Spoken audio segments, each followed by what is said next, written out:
right, I am going to be doing some just play painting today, mainly to try out some of these Peerless watercolors. Such a cool, small, family-owned company in Wisconsin, and since I'm based in Minnesota, super fun that they're so close. They reached out and offered to send me one of these paint palettes. No obligations whatsoever for me to do anything with them. In fact, they've been sitting in my studio for like a month, and I thought it's finally time that I play with them. These are way more colors than I've tried of theirs before because I've had some of their other sets. So I'm excited to go through. The nice part is they've grouped them by color, and then the idea is that they are perforated so that you can tear out the ones that are your favorites and make your own color palette. And if you've painted with me before, you know that I'm all about choosing minimal colors to create the colors you want. So normally, I would not say to have 5 reds available to yourself. I would say pick your favorite and use that red to make other colors that you need, like purples or maroons or orangey reds and things, and just do some mixing. But today I'm just gonna play so I can see how the colors work and to show you some tips for using paints like this. Because these paints don't come in a paint palette, what I've noticed for myself is I like to have an empty paint palette nearby so that I can water down or more saturate the colors. So for example, if I just jump in and grab the paint right off of here, I don't know how dark or light this color is gonna be. So if I move it over to my paint palette, I can then add water to it and water it down, or in this case, not water it down, or just take it straight and make it darker. So having a paint palette handy to do some mixing or adding or taking away water is super helpful when working with paints that are on a piece of paper like this. Now for today's playful painting, I'm just gonna be creating some shapes and squiggles and trying not to let them touch each other. So I'm using this alizarin red. I'm gonna try doing some different amounts of water, saturation. So I'm gonna try getting some more paint, making it darker just by not adding any additional water to it. And I'm just gonna make some nice blobs on my little paper here.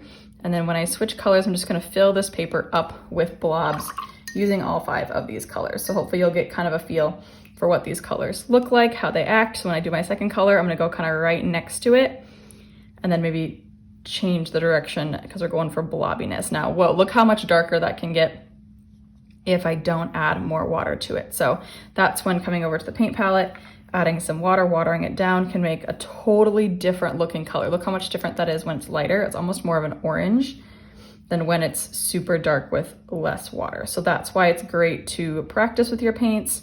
Try adding more or less water, get a feel for how they act when they have different amounts, different ratios of paint to water. I'm gonna make sure when I'm doing my doodle today that I have some that are horizontal and some that are vertical, because it's fun to have a variety in our art, even when it's just random squiggles.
All right, there I've tested all my reds. Another thing I did before even making this video was I actually put a little streak of paint under each paint chip. Those were not there already, and that way I can at least get a bit of a heads up of what it will look like.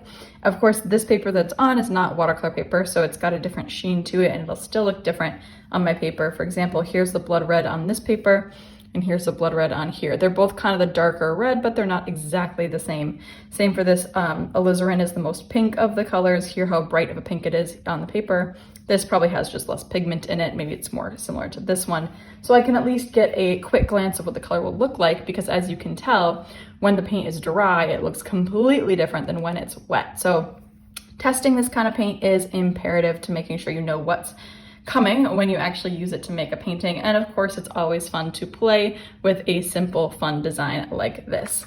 Now, one thing they also gave me, which was super cool, is this older version of what they used to do. This company's been around forever, which is so amazing. And look how what it used to look like. This is so fun to see, and the text is different and the colors. So in the next video, I'm gonna try some of these older paints and see how they look all together. With what I did today, you can do this for all of the colors through the whole thing. Everyone is in a group. And it's going to be so much fun for me to go through and play with each of these groups of colors to make these fun little note cards, which actually that would be a great purpose for this, is to use it as a fun little note card or write a message on the back to someone. So have so much fun, get out some paints that you've gotten recently or haven't used in a while, have some fun playing around making some abstract organic shapes, and take a look at what your paints look like when you water them down, add more paint, and just get a feel for it, because then you'll have a lot more joy when painting if you know what to expect. So happy painting, and I'll see you in the next one.